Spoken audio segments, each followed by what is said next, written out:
Alright, so most of you guys know the red tape recorder is the banished weapon that no one speaks of because of how unusable it is. So I'm going to talk about how it can be useful.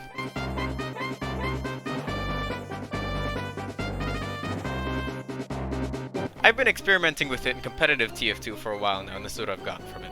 This, of course, has nothing to do with the fact that I have a strange or a funny name. Come on, I mean, how could I not use this? How can you not expect me to use this? It's funny, I promise. So you guys know mini-sentry engineers, and how everyone says that the red tape's main use is stalling mini-sentry engineers?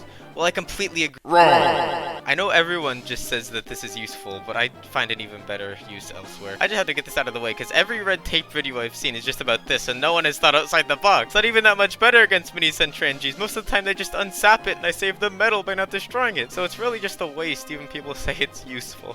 Alright, rant over. Time for the real video. Speed-wise, the red tape recorder is almost always slower than the stock zapper. It takes close to twice as long to destroy buildings, and it does less damage, which means it doesn't stack damage as well with teammates. Now, you may be wondering why I say almost always. One of my favorite parts of the red tape is that it reverses building construction, which means that if a building is still in construction, it will reverse it and cut it off. This can be especially useful against an engineer who is constantly moving their buildings to and from aggressive positions, or if an engineer is moving their buildings to the next point. So essentially, you can turn a level 3 into at least a level 1 with just the one click of the mouse, often destroying it almost instantly. It's better than stock here because the sentry will regain health as it's building, which slows the stock, but not the red tape. The only problem with this is how difficult the timing is. If you're too fast and put the zapper on before the sentry can reach level 1, then the NG has a chance to remove the zapper, and it will make it up to 3 because the gun hadn't officially made it to level 1 yet. But if you're too late, the sentry will either make it to level 2 or 3 before you can put the zapper on, and then you'll have been effectively useless. Here's a clip of what I call a good use of the red tape recorder.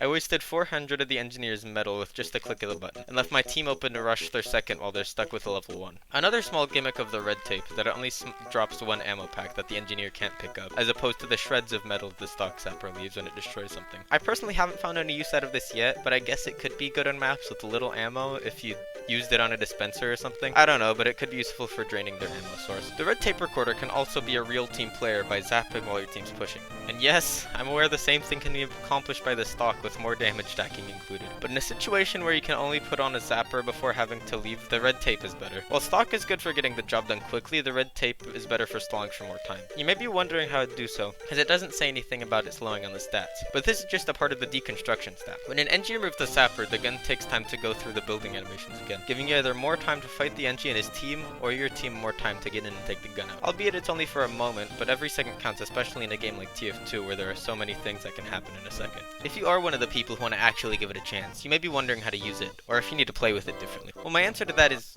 kind of. You don't need to drastically change how you play, but there will need to become more of an awareness of what their team, especially their NG, wants to do. Because if you miss your window on the NG setting up, the only way you're going to take out his buildings is if they're dead. If you try to zap with the red tape while the NG is still alive, he can remove the zapper with time to spare and you'll only have been an annoyance. The classic stab and zap is a good way to get around this, because then their buildings will likely go down, and you have a chance of making use of the ammo gimmick that the red tape has. It will just be a lot slower than stock and done this way. But I mean, if it works, it works. Don't get the wrong idea though.